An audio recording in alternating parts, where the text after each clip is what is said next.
के सामने एक विधान प्रस्तुत किया।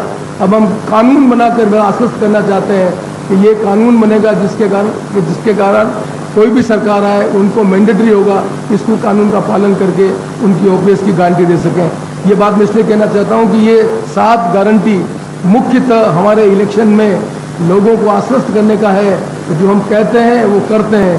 10 गारंटी में हमने लोगों को महंगाई में राहत देने का काम किया है। ये जो हमारी क्रेडिबिलिटी है, इस राजस्थान में कांग्रेस की जो साख है, उस साख के आधार पर 7 गारंटी का काम लेकर हम अपना नया 2030 का विजन लेकर आगे बढ़ रहे हैं। और जो 2030 के विजन में जो साइलेंट फीचर है, उसमें 2-3 चीज़ों को मैं आपके सामने हाईलाइट करना चाहूँगा। एक, किसानों को हम आश्वस्त करना चाहते हैं तो स्वामीनाथन कमेटी की रिपोर्ट के आधार पर मिनिमम सपोर्ट जो प्राइस है उसको देने के लिए हम अपने आप को कमिट करते हैं, हम उसके देने का मेहनत करेंगे। पहली बार किसानों को 2 लाख रुपए का बिना ब्याज का ऋण देंगे, जिससे वो किसान अपने खेती के जो काम है उनके कारण काम कर सके, उसको वित्तीय संसाधन उपलब्ध कराने का काम करेंगे। उसमें 2 लाख रुपए की ब्याज की राशि उसको मुक्त करेंगे। नौजवानों के लिए हम एक नया काम करना चाहते हैं।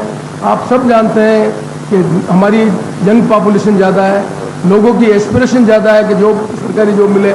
नवाचार करना चाहते हैं। पहली बार राजस्थान में हम पंचायत स्तर पर भर्ती करने की एक नई योजना ला रहे हैं, क्योंकि आप सब जानते हैं कि पंचायत लेवल पर 73 अमेंडमेंट होने के बाद एजुकेशन का जो काम है वो मोटे तौर पर पंचायत स्तर पर होता है। प्राइमरी एजुकेशन है, यूपीएस एजुकेशन है। एक नया केडर हम खड़ा करना चाहते हैं पंचायत राज का, जिससे शिक्षा के क्षेत्र में 73-74 अमेंडमेंट के और फंड और फंक्शनरीज है, उनका नया केडर प्रस्तुत करना चाहते हैं। क्योंकि देश की आज़ादी के बाद स्टेट सर्विसेज का केडर है, सेंट्रल सर्विसेज का केडर है, लेकिन पंचायत सर्विस का केडर नहीं होने से हम नए सिरे से पंचायत पर सर्विस केडर करना चाहते हैं। उसका सबसे बड़ा लाभ ये होगा, आपको याद होगा अशोक गहलोत जी की सरकार में हमने राजीव गांधी पाठशालाएँ प्रारंभ की थी।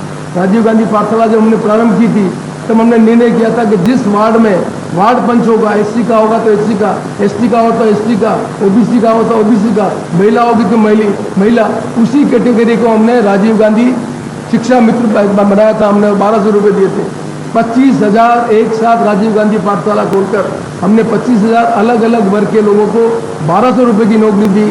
आज उनको 56,000 रुपये मिल रहे हैं और अशोक जी गहलोत की सरकार ने जीवन पर उनको पेंशन देने का काम किया है। ये नवाचार हम पहले कर चुके हैं। उन्हीं नवाचार को आधार बनाकर हम राजस्थान में एक नया सर्विस केडर खड़ा करना चाहते हैं, जिससे पंचायत में जो हमारे नौजवान पीढ़ी के बच्चे हैं, जिनके परिवार में कोई भी नौकरी में नहीं आया, उनको भी सर्विस करने का अवसर मिल सके और उनको सर्विस को धीरे धीरे हम आकर सरकारी नौकरी जो है उनके बीच में एक नया कैडर बनना चाहते हैं।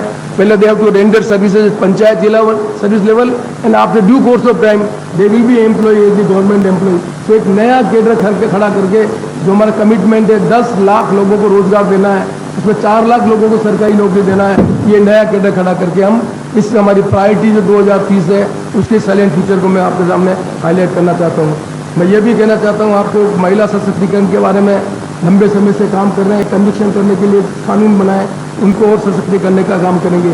एक काम जिस पर हमारी पार्टी का नेतृत्व खड़गे जी, राहुल गांधी जी बार बार कह रहे हैं, हम जाति जनगणना कराएंगे। ये हमारा कमिटमेंट है। सरकार आने के बाद हम जाति जनगणना कराएंगे, जिससे उन जाति के लोगों को जिनको मूलभूत सुविधा उपलब्ध नहीं है, आप गांव में जाएंगे, समाज का ऐसा बहुत वनरेबल सेक्शन है जो शिक्षा से वंचित है, सड़क से वंचित है, पीने के पानी से वंचित है, उन लोगों को सरकारी सुविधा मिल सके, गवर्नमेंट का जो फंड है उनका डिवोल्यूशन इस आधार पर हो सके, इस पर्पज के लिए हम जाति जनगणना अपनाकर समाज के सभी वर्गों को एक ही स्तर पर लाने का काम करेंगे।